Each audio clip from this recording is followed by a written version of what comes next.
Жалпыңыздарга салам, ардактуу көрөрмандарыбыз жана биздин социалдык тармактарыбыздын катталуучулары. Чоң экран программасы бүгүнкү чыгарылышыбызда театр жана кино актеру, режиссер Чагалдак Замирбеков болмокчу. Саламатсызбы, студиябызга кош келипсиз. Саламатсызбы. Кандай келип алдыңыз? Жакшы.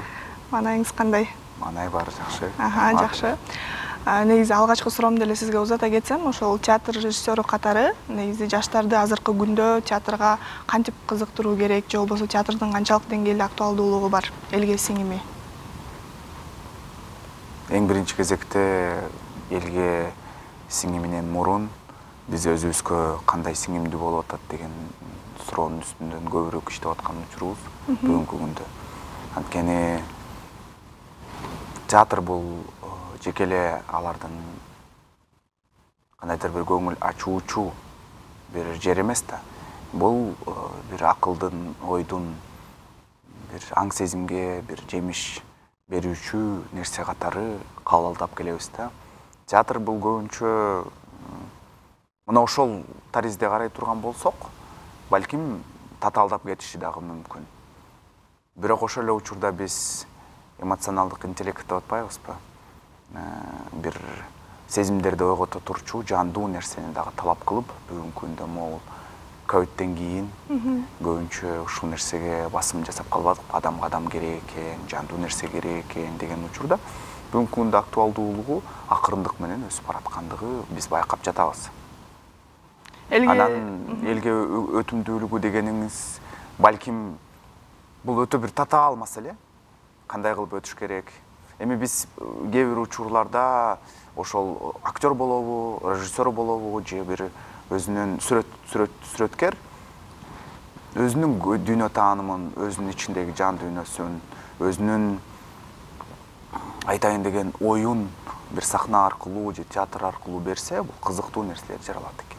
А кээ бир учурларда тилекке каршы биз көрүүчүнүн артынан ээрчип кеткен учурлар болот. Көрүүчүгө жакса, эми бул коммерческий деп коелучу.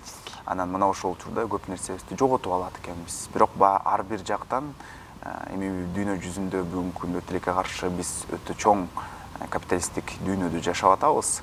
Анан ал өзүнүн талаптарын коюп, өзүнүн бизден сыгып алып атат көп нерсесин. Анан тилекке каршы биз дагы ошол жака кирип кетип атпайбызбы? Мына ошол учурда театр жандуулугу же болбосо жанагы көрүүчүлөрдүн артынан ээрчип кетүү деген нерсе көбүрөөк суроолор, көйгөйлөр жаралат экен.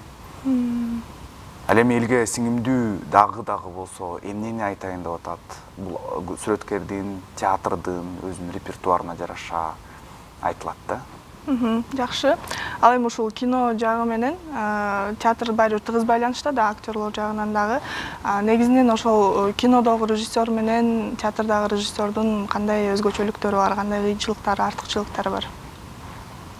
Чынын айтайын, мен студенттик кезде биринчи кесибим боюнча актердук чеберчилик да. Анан ошол актердук чеберчиликти бүткөндөн кийин театрга актер катары киргем. Мына ошол учурда гана киного бир эпизоддорго чакырып калса ошолорго тартылып жүрдүм. Андан кийин режиссурага келгенден бери ушул кино тармагынан алыстап кеттим. Кино тармагын анткени баягы көбүрөөк режиссурада бир жака, бир атка минбесең, бир жерге жакшылап отуруп албасаң, эки жакта отуруш өтө кыйын. Эки отургучка отуруш кыйын да. Ошондуктан мага кичине, анткени кээ бир адамдар баарына жетишип, баарын кылат экен. Бирок менде андай нерсе жок экен. Бир жака кирсем, ошол жакты берилип, аягына чейин кылганга мага көп энергия, көп күч кетет экен, күч аракет кетет экен. Ошого байланыштуу ушул кино тармагынан кичине алыстап кеткем. Анан ошого байланыштуу көп биле албайт экенмин да, кандай айырмалары бар, кандай нерселери бар. Бирок бир нерсе бар экен. Бир нерсени түшүндүм, бул чындык. Чындыкты издөө.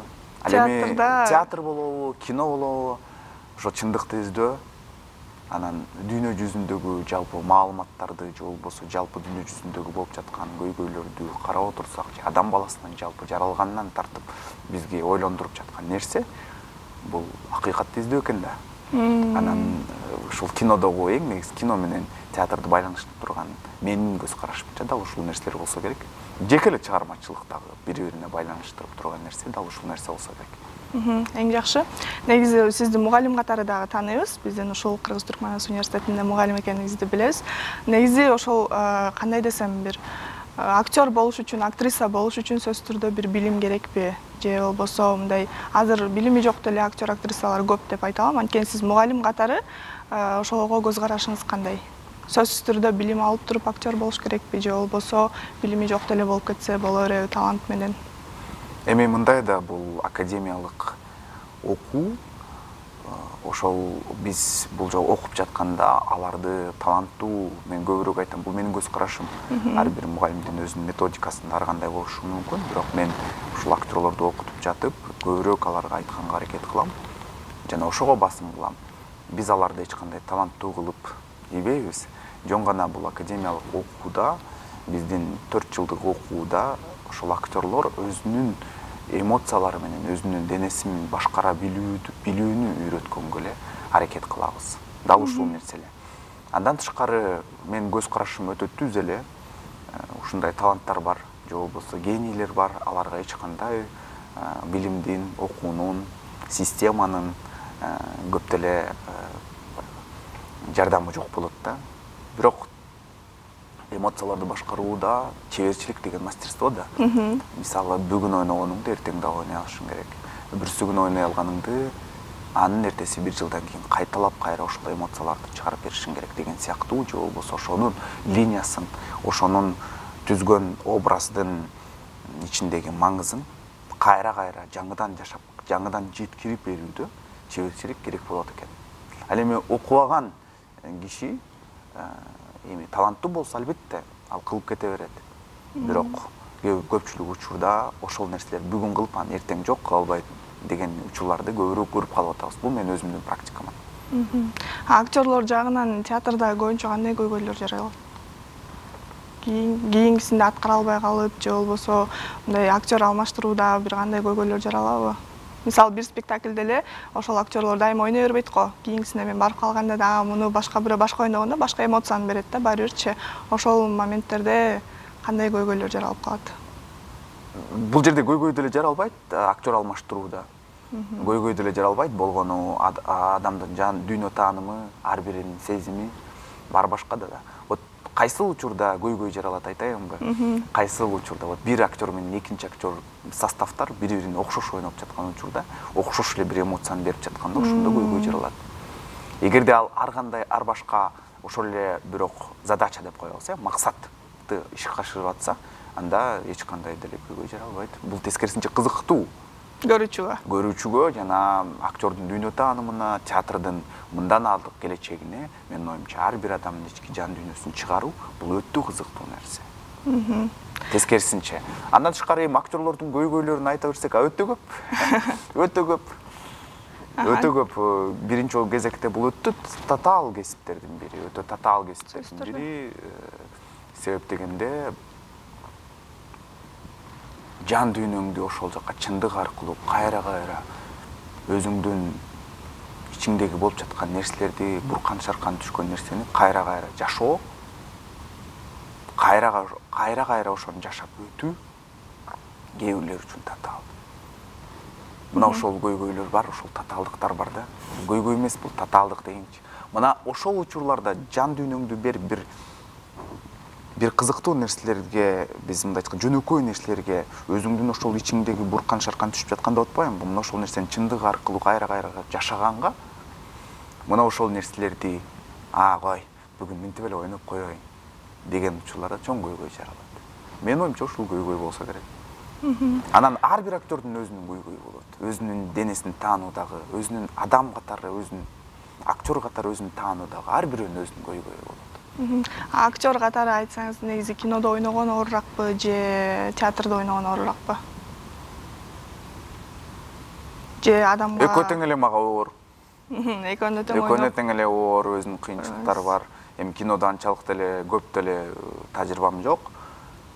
Бирок кээ бир учурларда өзүмдүн ичимдеги, анткени адам өзүн камерадан көргөндө ушунчалык жакшы көрүш керек экен да. Мен үчүн өтө татаал, өзүмдү көрбөйм, өзүмдү карай албайм.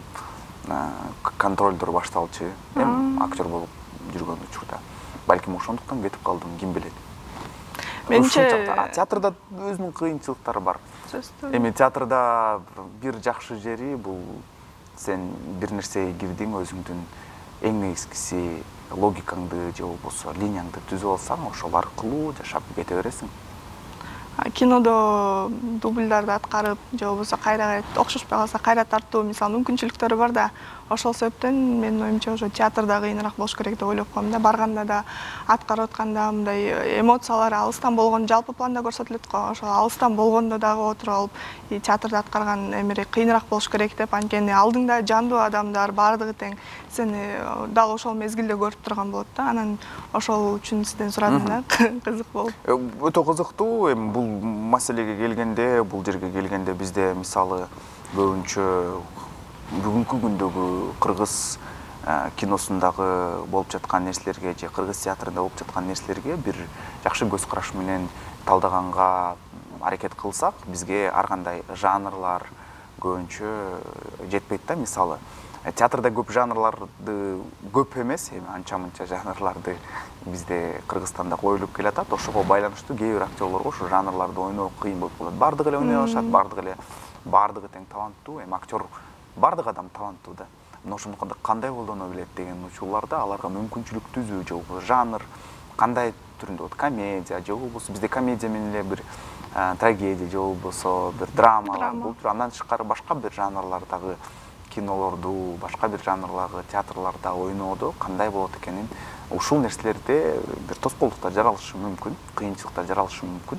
Эгерде бир актерду ошол амплуада эле көрүп калып эле, анан тартыла берсе, алар үчүн менин оюмча татаал деле болбосо керек, жана мен үчүн деле татаал болбосо керек. Кээ бир учурларда баргам, жөнөкөй эле оңой көз караш менен же болбосо оңой эле болуп кеткен учурлар болгон. Жакшы.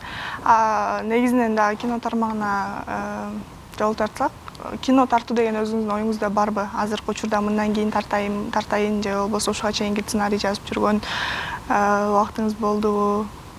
Ойлор бар дейинчи. Ойлор бар. Тартсаңыз кандай жанрда болушу мүмкүн? Болжолдуу турда. Кандай жанрларга өзүңүз жакынсыз негизи эле? Мен азыр жанрын тандай элекмин, ал бир ойлор бар, ушул бир сценарий кичинеден ойлонуп жүрөм. Ага кандай жанрдагы болорун азырынча ойлонуп элекмин. Бирок ал өзүмдүн жашоомдо өткөн окуялардын негизинде эле куралган, көркөмдөлгөн чыгарма. Кандай жанрда болот азырынча белгисиз. Бирок турмуштук же болбосо драма эмес, ал бүгүнкү күндөгү ошол күндөрдү элес аркылуу берилет. Күнүбүздөгү коммерциялык кинолор жөнүндө көз карашыңызды айта кетсеңиз. Жакшы, анткени баарыбыз тең жашашыбыз керек. Ошол тармакта карай турган болсок, жакшы нерсе. Жакшы нерсе болушу мүмкүн. Эми ар кандай, мисалы ар бирибиздин көз карашы ар башка да. Баягы кинодо талап кылып атат көп учурда. Бирок ошол эле учурда коммерциялык кинолорду айтып калбадыңызбы? Кээ бир учурларда жакшы кинолорду көрүүгө да болуп калат. Демек, көз карашыңыз 50-50 деп коелу. Эми 50-50 деп айтууга кыйын, бирок акча тармагына келгенде баарыбыз тең эле бул өтө бир татаал нерсе, бул өтө бир адамды ичинен, жан дүйнөсүнөн сыгып алчу, бир жан дүйнөсүндөгү бир нерсени бузуучу чоң касиетке ээ бул акча деген. Анан ошол учурда балким кимдир бирөө үчүн жеңил болушу мүмкүн. Кимдир бирөө үчүн ал нерсени колдонуп кетүү оңой жана ошол эле дүйнө таанымды чыгарууда акча жардам берип кетиши мүмкүн. Ал учурга келгенде, ал жагын да унутпашыбыз керек. Сөзсүз турда. Көрүүчү катары өзүңүз негизи кандай фильмдерди жакшы көрөсүз?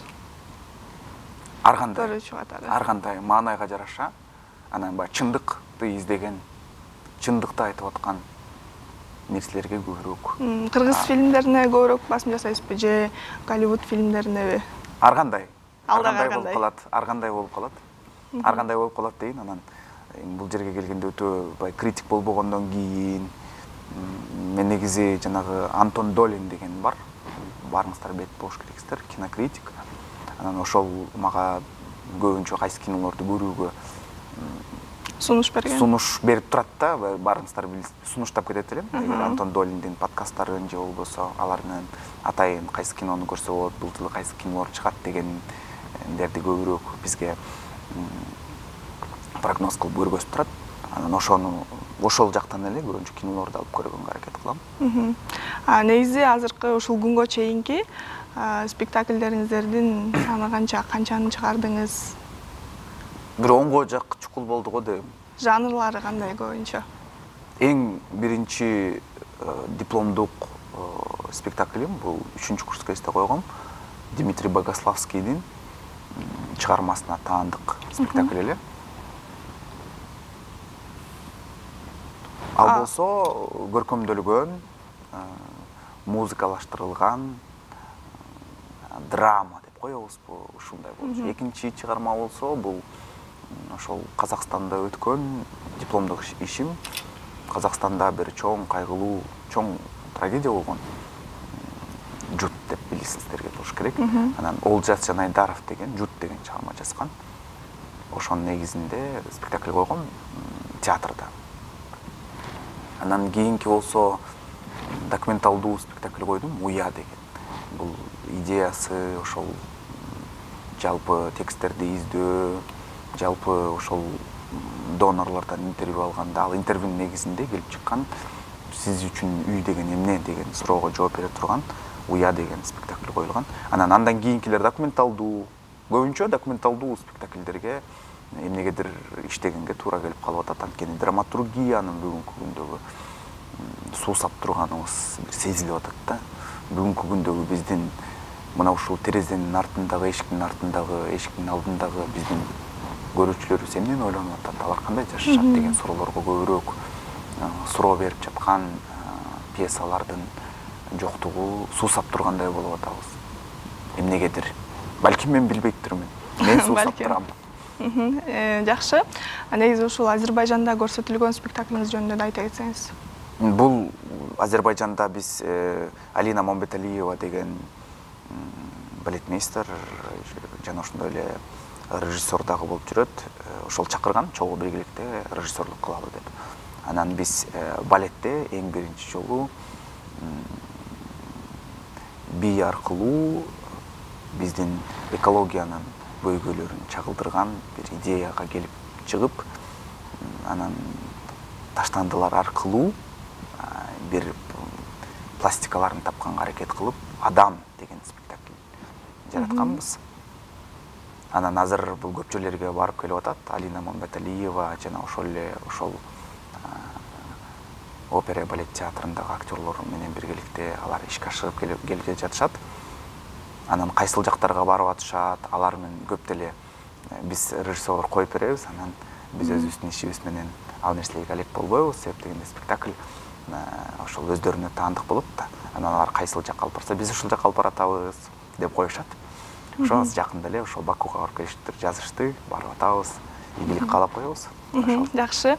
Негизи ушулардын баарын угуп отуруп, сиздин балалык чагыңызды кызыгып кеттим да. Ошол кичинекей кезиңизден эле актёрдук, ушул чыгармачылык жакка жакын белеңиз же кандайдыр бир учурлардан кийин кызыгууңуз көбөйүп кеттиби? Бул ушул кийинчерээк эстедим, ага чейин эстөө, ага чейин эсимде деле жок да. Чоң апам кичирээк чагым болчу, анан жанагы буудайдын баягы бизде аянтча болот го, ошол жака жүрө деп айтып барчу. Анан кичинекей казаны бар эле, ошону бир мен курактуу дагы менин туугандарымды алып алып, анан барчу, анан буудай жаңыдан бышып келе жаткан учурда дүмбүл болуп калат да, бир мындай бышып, жарылып жаңыдан өтө каты элек кези, жумшак кези. Анан ошого калып барчу, анан ошолуга поленин жээгине барып, аянттын жээгине барып, анан ошондон үзүп келдичи, анан үзүп келип ошону жанагы попкорндай кылып мынтип оттон жагып туруп, анан ошону пырс деп жарылчу да. Анан ошол учурда апам ушунчалык чоң жомокторду, бир окуяларды айтып берчү эле. Көрсө ошол жактан театрдын бир нерселери башталчу экен да. Сиздин жан дүйнөңүз. Жан дүйнөм ошол жактан көп берипти деп, кийин ушул нерсе жөнүндө дагы кийин бир нерсе кылам го деген ойлор менен иштеп жүрөм. Бул жерде айта турсаң эмнелер жөнүндө айтып берген, кандай жомокторду айтып берген, кандай окуяларды айтып берген. Сонун кызыктуу нерселер бар экен. Кийинчерээк кыргыз тили мугалиминен бизде бир сонун мугалим келген. Рахат деген эжекебиз бар эле, кыргыз тилинен. Анан 5-класста кыргыз тилинен берчи, анан курчак театрын үйрөттү. Кантип курчактар жасайсыңар деп. Анан бизде 4-күн сайын кыргыз тил күнү болуп турган. Анан ошол 10 мүнөттүк бир постановкаларды кылчубуз. Анан чыгып сүйлөтчүбүз. Анан жанагы эле бөтөлкөдөн жасачубуз. Ошол курчактарды. Анан ушул ойнотчубуз эсибизде да. Анан көрсө ошондо театр эмне экенин билбей эле театр менен иштеп жүрүп турбуз. Анан кийинчерээк ар кандай ошол кыргыз тили 4-күн сайын бир нерсе кылышыбыз керек болчу да. Ошол учурда азыр ойлосом театрга актерлук болобу, режиссерлук болобу көп ошо 5-классымдан баштап бир 8-класска чейин ушул нерсе менен алек болдук да. Анан көп нерселерди бериптир. Менимче ошол го деп. Ошондон эле башталган экен анда, э? Андан тышкары ата-энем өздөрү мугалим. Ата-энем мугалим. Анан алардан дагы бир нерсе болсо керек. Демек, кенден дагы өтүп, талантыңыз дагы бар экен десек болот экен, э? Эми талант бар экенин бул шүгүр дейли. Жакшы. Негизи эле ошол эми спектакльдер боюнча, театр боюнча Кыргызстандагы же болбосо дүйнөдөгү кандай фестивалдар бар, конкурстар бар, ошолор жөнүндө айта кетсеңиз. Театр боюнча көп, ар кандай өтө көп. Сиз канчасына катышып, канчасын жеңип алдыңыз? Бизде фестивалдарда негизи жеңүүчү деген нерсе болбойт да, ошо театрдагы. Кээ бир учурларда эле бир конкурстар болуп калышы мүмкүн. Биринчи орун, экинчи орун. Мен ошондой нерсеге катыша элекмин чындыгында. Бирок көбүнчө чоң фестивалдар булар жерде аяка катышсаң өзү ошол чоң нерсе. Анткени мисалы бир спектакль менен бир спектакльди салыштырууга же орун бөлүштүрүүгө татаал негизи. Бирок эми эксперттер кылып келишет муну, менин оюмча бул дагы жакшы нерсе, жакшы жөрөлгө болуш керек. Бир мындан Нарвада өткөн Эркин баягы Вабалаба деген фестивалга барып келгем. Мен жашоомдо деген биздин авторлордун документалдуу спектакль музыкалаштырылган. Ошо менен барып келгем. Ал жакка катышкандын өзү эле баягы чоң нерсе болчу да. Андан кийин болсо бул 2023 барып келдим. 2022 барыптырбыз. 2023 болсо былтыр Бельгияда өткөн, Брюссель шаарында өткөн Күнстө фестиваль деген чоң фестивалга барып келдик. Уя деген спектакль жанагы 21-жылы жасаганбыз ошол спектакльди. Анан ошол спектакль 705 деген театрда жасалган, Эгемен театрында. Анан ошолор менен биз барып келдик. Бул чоң фестиваль экен, алай бардык нерсени биз көп нерселерди уюштуруучулук боюнча ошол фестивалдарга өтүүчү, кандай көз караштагы болушучу боюнча көп сабактарды, көп нерселерди ала алдым. Жана ошол жактагы фестиваль дагы башка бир театр, бизге окшогон театрда жүргөн адамдар менен көп баарлашууга, көптөгөн алар менен иш алып барууга дагы чоң көпүрө болуп калды десем болот. Анткени бир Швейцариядан келген бир критик ошол жакында бир ошол китеп жазып атыптыр ошол театрдагы. Анан театрдын ичиндеги театр деген китеп жазып атыптыр. Анан ошонун негизинде биздин Уя деген спектакль аркылуу көп нерселерди алат элем, ошонун негизинде жазат элем деген сыяктуу мисалы жакында боло турчу нерселер. Ушундай нерселер көбүрөөк болуп атат. Андан тышкары азыр Фин деген Берлинде өтчү фестивалга чакырып алдык апрель айында. Андан тышкары Мен жашоомдо деген Нарвада өтчү дагы бир фестивалга чакырып алдык. Жакшы. Ушундай фестивалдар өздөрү бири-бирин чакырып калып атышат. Келечекте эмес, эми жакынкы учурларда дагы кандай спектакльдер жаратайын деген оюңуз бар? Жакынкы учурда шаардык Арсен Өмөралиев атындагы Бишкек шаардык драма театрында өзүм ошол жакта иштейм. Ошол жакка иштейм.